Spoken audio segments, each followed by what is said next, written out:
this is normal, and it's okay, and definitely push through it.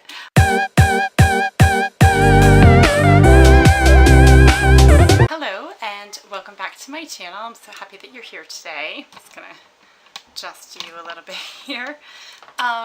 Today I just wanted to do kind of a sit down talk and talk about something that was really important to me when I started kind of researching on YouTube for certain things, either during my pregnancy and during the first 3 months after postpartum and with my son. So one of the things that I wanted to discuss today was my breastfeeding story. So I think everybody who attempts to do breastfeeding or continues to do it has a story, and I just wanted to initially cover the first 3 months because those are the months that I was the most interested in, especially the first couple of weeks even, that I would do a lot of research on YouTube and try to find videos like this one. So I was hoping that if I shared my story, it would help somebody else out there who has some questions about how to handle things or how they want to handle things or something like that. So let's get to it.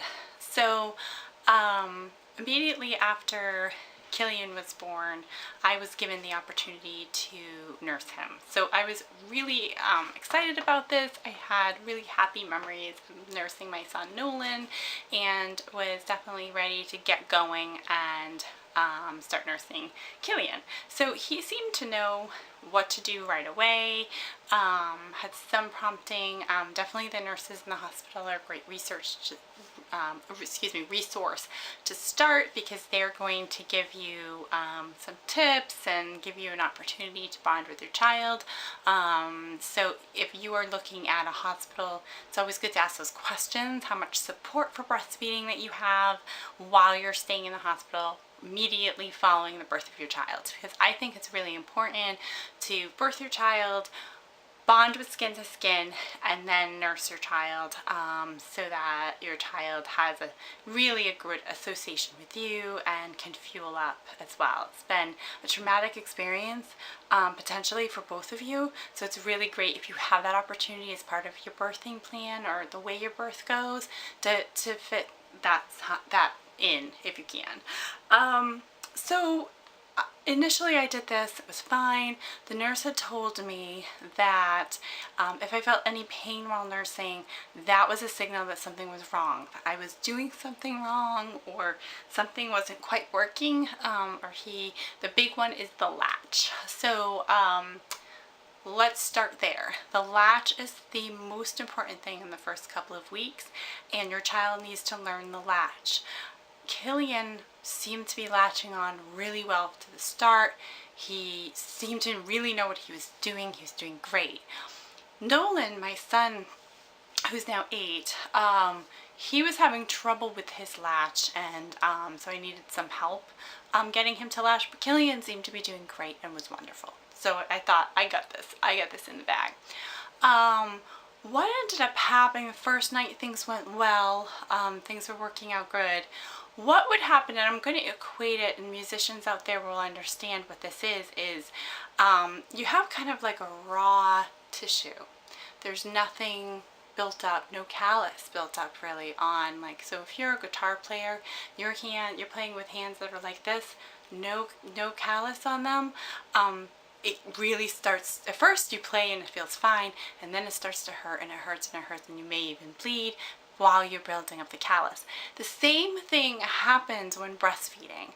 So even though the nurse told me if you're feeling pain, it's because you're doing something wrong, I tend to believe that if you're feeling pain and the pain isn't too excruciating, you should continue, because you're really building up that callus, so that, and when I say build up callus, for those of you who haven't had babies or haven't nursed a baby before, I'm not talking this like super thick, like weird thing on your nipple, but I'm talking about just kind of a toughening of the tissue, so that, you know, I mean, you're exposing an area that's never consistently been exposed to wetness and a sucking action and etc, etc.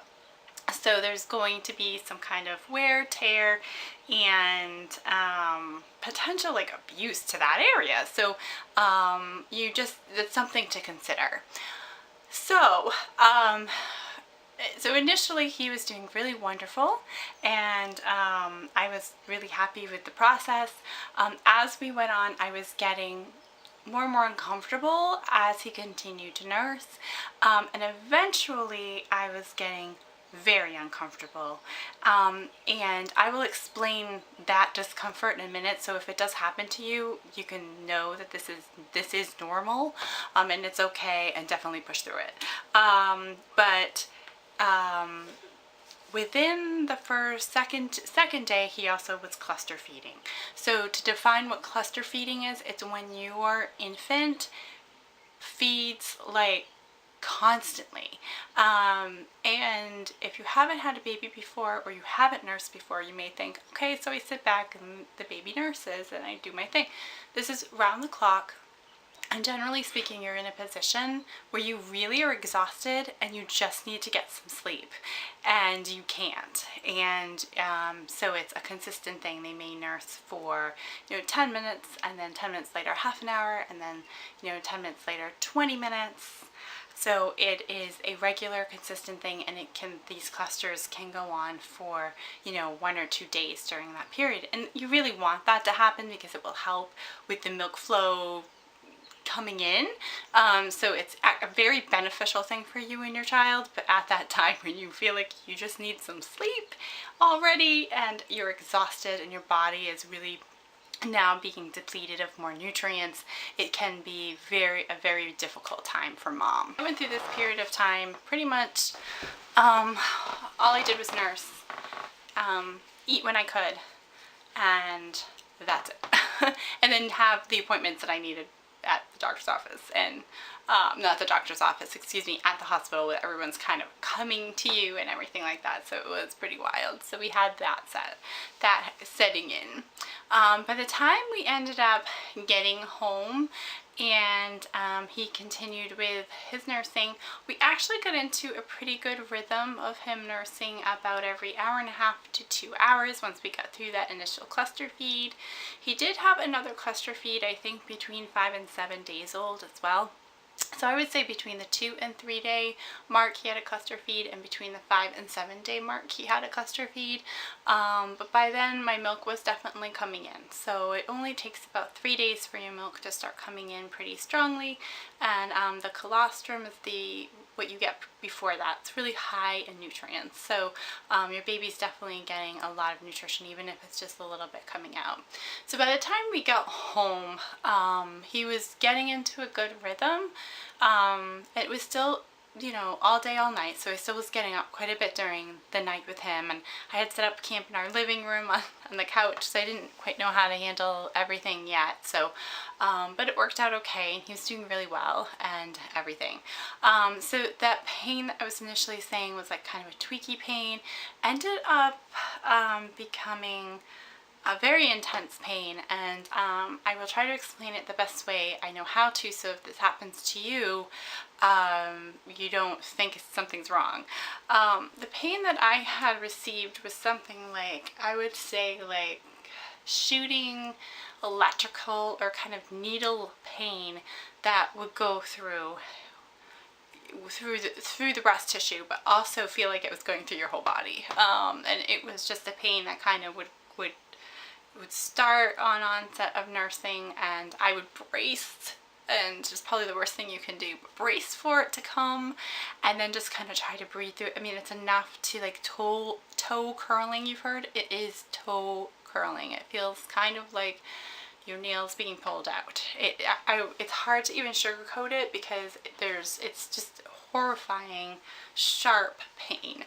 And I got to a point where I was in tears. I couldn't do this every hour and a half to 2 hours, and I just was afraid of nursing because the pain was so severe. I watched tons of videos on YouTube with latching. I tried a bunch of different ways of holding him and things like that. I'm not sure if I'll do a video on that because I just kind of wanted to tell my story, but there's a number of videos on YouTube on different positions of holding your child, so whatever can work for you best to help with the latch. But I would traditionally I would push down on his chin as well to open up his mouth so he would get a nice large mouth opening and be able to take the entire nipple into his mouth, so that he could nurse more effectively and it wouldn't hurt as much.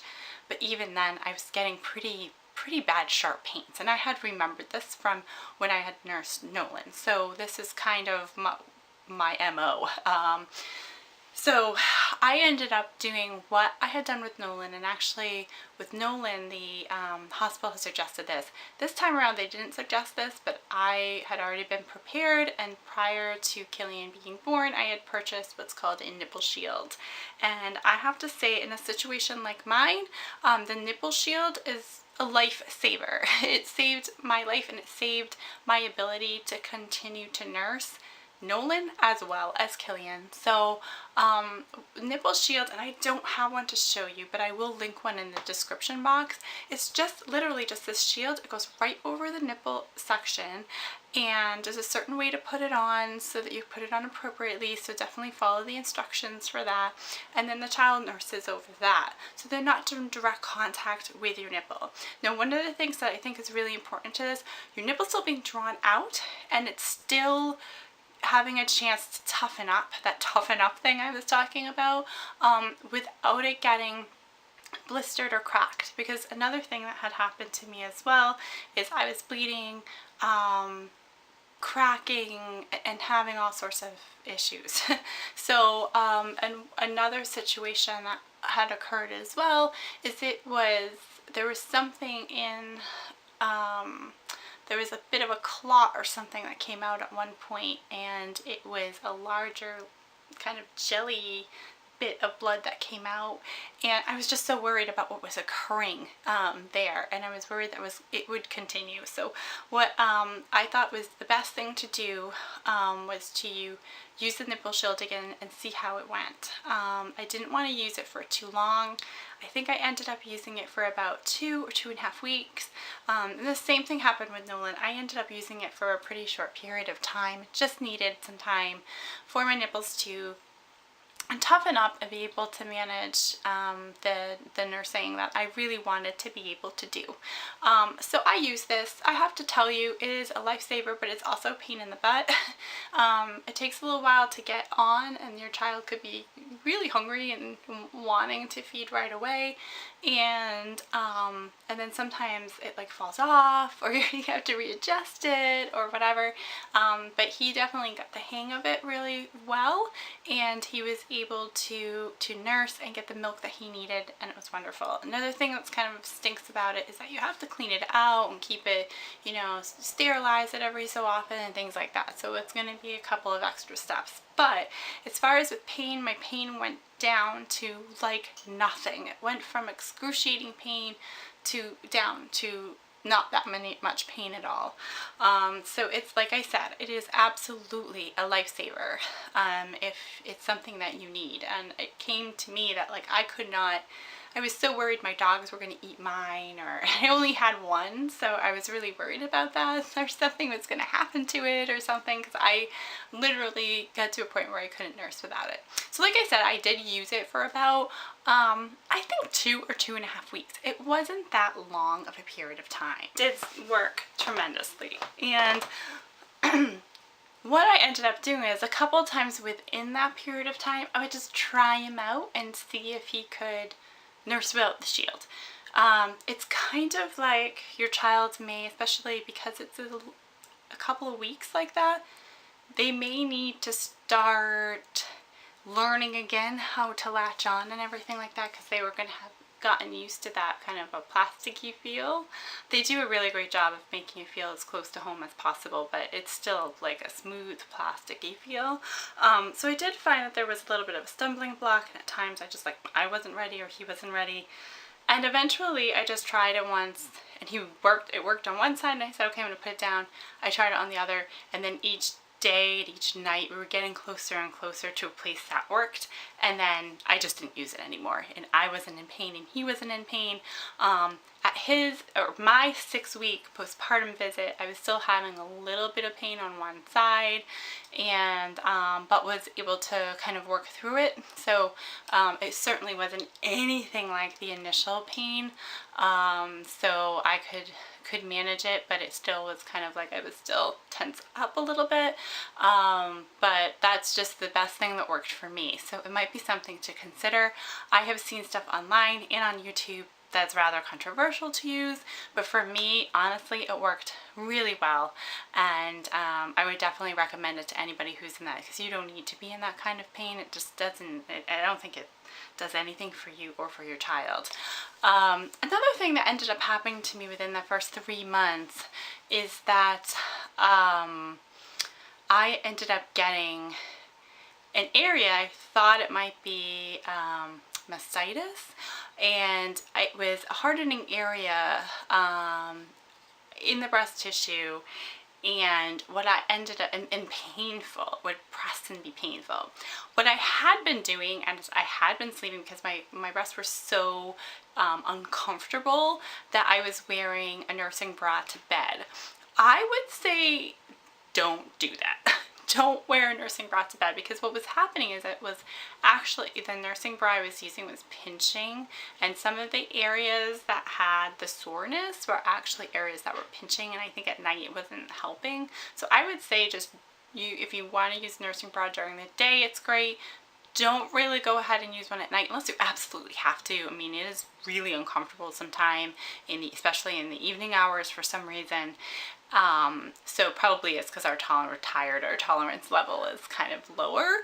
But I also changed my nursing bra, so that's something during your last trimester is really look and invest in some really good nursing bras, or something that you really like, or nursing tanks or something, or nursing, just try a bunch of different things and get high-end, nice quality stuff that fits you really well, because in those areas where I had the lumps that were hurting and it was like really, really warm to the touch and stuff like that, I was worried about that infection, that mastitis growing and developing. And so I continued to nurse through, even though it was a painful situation.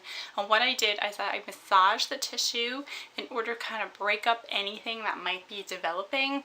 And every single time that Killian would nurse, I would massage the area even if it hurt. And within a day or two, I was fine. So I knew it wasn't mastitis, but definitely, and I didn't have a fever or a temperature or anything like that that would indicate that I had the infection. But obviously, if you have indications of the infection, definitely call your doctor right away and get treated for that. But I was able to either stem it away, or was able just to kind of move that area around, and any kind of blockages that might be developing as a result. So those are a couple of issues that happened. Honestly, it really only took a good, first month was tough, second month was better, third month was awesome, and then we've been doing great ever since. So I think that there's always stumbling blocks when you try something like this. A new child may mean a new stumbling block, something different. You need to kind of gauge with your child how you want to best manage these things. But it's been a wonderful, wonderful experience nursing Killy again, or nursing again and nursing Killy. And I would definitely recommend it to anybody. So please just keep with it. Be strong, find ways to help you support yourself in the best way that you can. Find ways to get sleep, because that's really important when you're nursing. Good nutrition, sleep, all of the above.